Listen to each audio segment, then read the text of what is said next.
So the Samsung event has just been unpacked and we've got some cool new tech from the brand. I'm Kwan, and when it comes to the S26 Ultra, in this video I'm showing you all the colors to help you decide which one is right for you. But first, let's run through some quick specs and what's actually changed. So like previous years, we're getting the S26, the S26 Plus and the S26 Ultra. The first thing I noticed were the slight refinements to the design. It's a little more rounded on the edges and the unified look, which is obvious on the cameras on the back, and you can see it when I put them all side by side. It kind of makes it also harder to tell which is which now. Let me know what you think.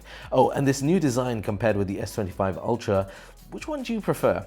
Also, Samsung have gone back to aluminium this year from titanium, apparently, due to better heat management. They've also changed up the vapor changer for cooling. Let's see how it holds up in my upcoming review. Now this year, the S26 has a slight bump up on display from 6.2 to 6.3, and the S26 Plus has the 6.7-inch display. Both of these come with variable refresh rate, and in this region, both of these will ship with the Exynos 2600 chips. But the S26 Ultra gets something special. Now it still has that 6.9-inch QHD Plus dynamic AMOLED display with the super smooth 120Hz refresh rate, but with one cool new standout feature, the privacy display.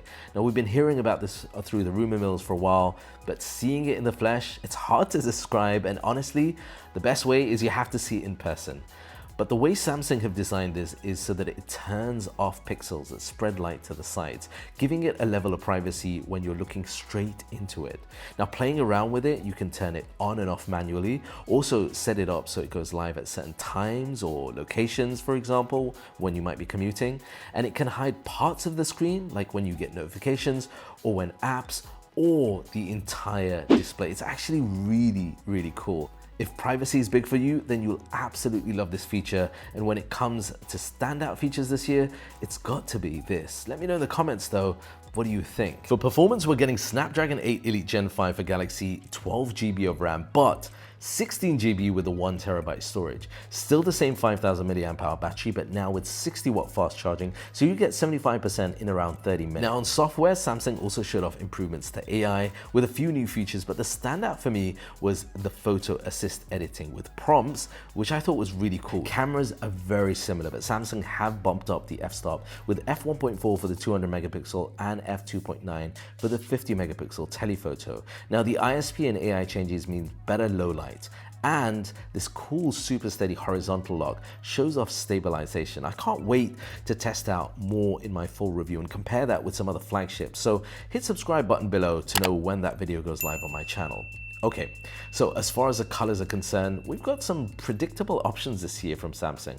Looks like the rumors about an orange were all false. Starting with the hero color this year, which is the Cobalt Violet. It looks similar to a previous Ultra model, and it's got two-tone purple-blue kind of effect. Shows up more in direct lighting. What do you think about this color?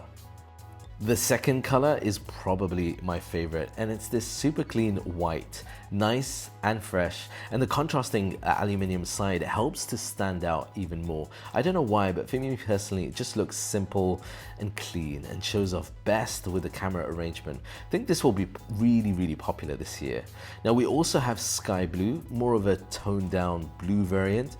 Again, Samsung are going gentle this year with color, so it's hard to tell until the light hits it in the right way. And I'm just going to compare very quickly side by side the sky blue with the white, because these two colors look very similar. You can tell there is a slight difference, so hopefully it should help those of you trying to decide between the two. The next one is your standard but stealthy black. This looks nice, and I'm sure this is going to be really popular, but I did notice some scratches on the hands-on unit with this, so probably just best to be a little careful. And again, the black color looks very similar to the Cobalt Violet, so I've got them side by side here. That should help those of you trying to decide between the two of them.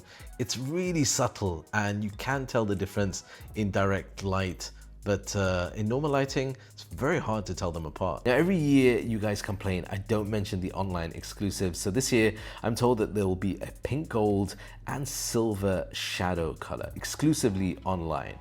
This year's S26 Ultra have also the matching S Pens, with majority of this in grey and a touch of color to complement each model. Now, I know some of you were expecting MagSafe to come this year, but unfortunately we're not getting that. I think this year's biggest highlight has to be the privacy display, which is really cool, but is it enough to get you excited about the S26 Ultra? Let me know in the comments. And I'm planning on bringing you more coverage and in-depth videos real soon, so hit that bell icon to find out when they go live. Now, check out this other cool video. I'll see you in the next one. I'm Kwan. Peace and blessings.